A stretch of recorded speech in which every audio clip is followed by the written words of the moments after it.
வணக்கம் மாணவர்களே. இந்த வீடியோவில் 10ஆம் வகுப்பு கணிதம் அத்தியாயம் 2 எண்களும் தொடர் வரிசைகளும் இதில் பயிற்சி 2இல் 3ல் இரண்டாவது கணக்கு பார்க்க போகிறோம். என்ன கொடுத்துருக்காங்க பாருங்க.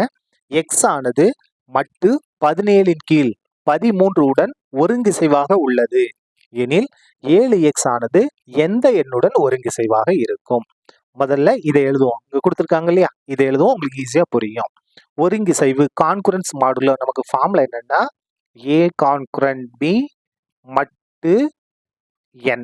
இதான் நமக்கு நிபந்தனை. அதாவது A ஒருங்கிசைவு B மட்டு n. அதாவது ஏவை என்ன கொண்டு வகுத்தோம்னா மீதி B. சரியா? இப்ப பாருங்க, இதை எடுத்து எழுதலாமா? எக்ஸ் ஆனது எக்ஸி கான்குரண்ட் ஒருங்கிசைவு மட்டு 17 எது கூட ஒருங்கிசைவா இருக்கு? 13 கூட ஒருங்கிசைவா இருக்கு. 13 கூட ஒருங்கிசைவா இருக்கு. மட்டு என்னது? 17. மட்டு இதான் அவங்க கொடுத்துருக்குது. எக்ஸ் வந்து 13 கூட ஒருங்கிசைவா இருக்கு. மட்டு 17. அதாவது எக்ஸ்ன்ற நம்பரை 17 கொண்டு வகுக்கும் போது மீதி என்ன வருதா? 13 வருதுன்னு சொல்லியிருக்காங்க. சரியா? இப்ப பாருங்க, நம்ம என்ன செய்யணும் அப்படின்னா இந்த இதை நம்ம கொண்டு வரணும். எதை? இந்த 7x - 3 இருக்குல்ல, இதை இந்த பக்கம் கொண்டு வரணும். அப்ப என்ன செய்ய போறோம்னா முதல்ல எக்ஸை கொண்டு பெருக்க போறோம்.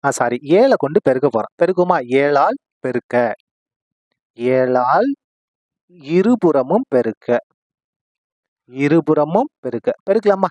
இங்க எக்ஸ் இருக்கு, 7 கொண்டு பெருக்கினா 7x கான்குரண்ட். இங்க 13 இருக்கு, 13 7 கொண்டு பெருக்க போறோம். 13 பெருக்கல் 7 பெருங்க. 7 21 கொண்டு மிச்சம் 2, 7 91. இங்க எக்ஸ் இருந்துச்சு, 7 கொண்டு பெருக்கினா 7x, 13 இருக்கு, 7 கொண்டு பெருக்கினா 91 மட்டு 17.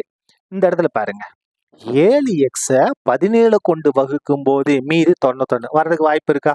வாய்ப்பே கிடையாது. இது வந்து வகுத்தி, இது வந்து மீதி. இந்த வகுத்தியை விட மீதி கம்மியா இருக்கணும். அப்ப என்ன செய்யணும் அப்படின்னா இந்த 91 17 கொண்டு நம்ம வகுக்க போறோம். 91ல எத்தனை 17 இருக்கும்? 5 17 இருக்குமா? 5 17. எதை கொண்டு வகுக்கிறோம்? 17 கொண்டு வகுக்கிறோம். 5 17 85. மிச்சம் எத்தனை? 6. அப்போ இந்த 7x ஒருங்கிசைவா இருக்கும். எதுக்கு?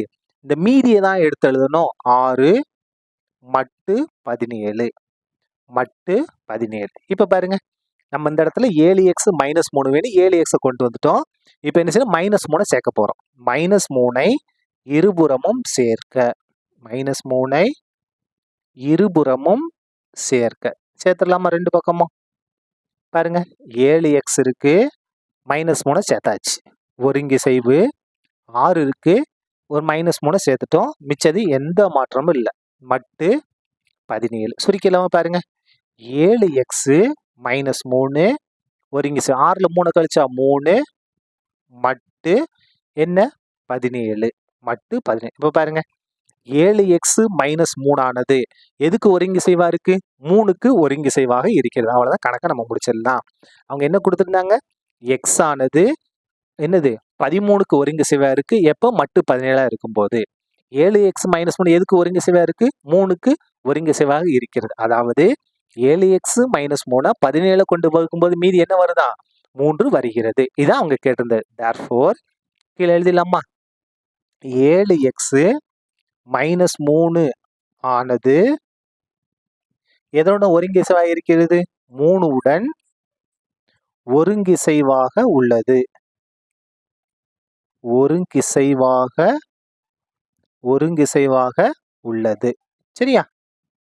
அவ்வளவுதான், இந்த கணக்கு முடிந்தது. நன்றி.